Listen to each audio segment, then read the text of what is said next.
Assalamualaikum warahmatullahi wabarakatuh. Kembali lagi di channel Pantes Motor. Oke teman-teman, kali ini kita kedatangan motor RX King yang nggak bisa ngopling.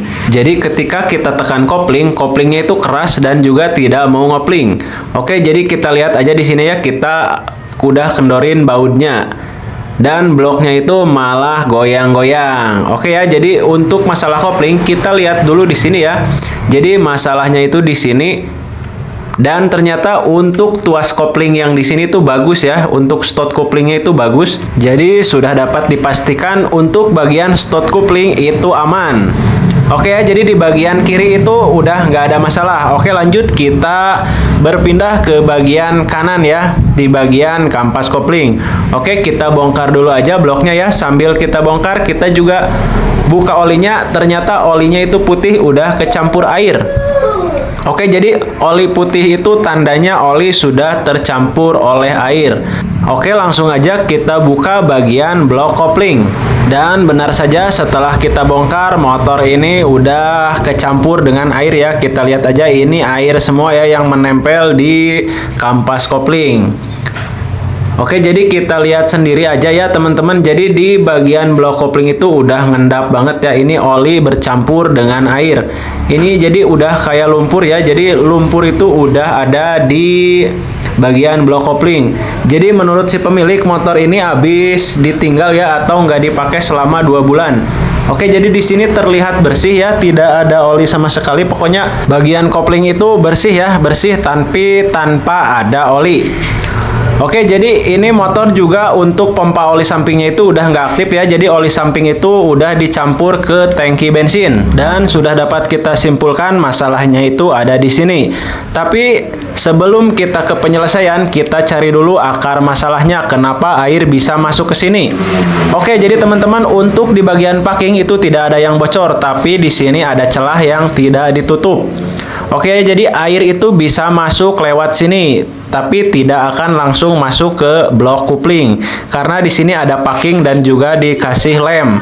Otomatis air itu masuk ke sana ya, ke sebelah kanan, ke bagian pompa oli samping. Jadi lewat sini ya teman-teman, air itu bablas ke sini ya, dari atas langsung bablas. Oke, jadi air ke sini masuk ya, jadi mengendap di sini penuh dan masuknya itu lewat as pompa oli. Dan kita lihat aja ya, bagian pompa olinya itu goyang, otomatis air itu bisa masuk ke sini ya. Nih teman-teman bisa lihat, ini udah goyang parah ya. Jadi sudah dapat dipastikan air itu masuk lewat jalur sini ya. Oke, untuk proses lebih lanjutnya kita bongkar dulu ya di bagian kampas koplingnya. Oke, terlebih dahulu kita buka dulu baut-baut buat per koplingnya ya. Jadi kita ingin memastikan bahwa masalahnya itu ada di sini.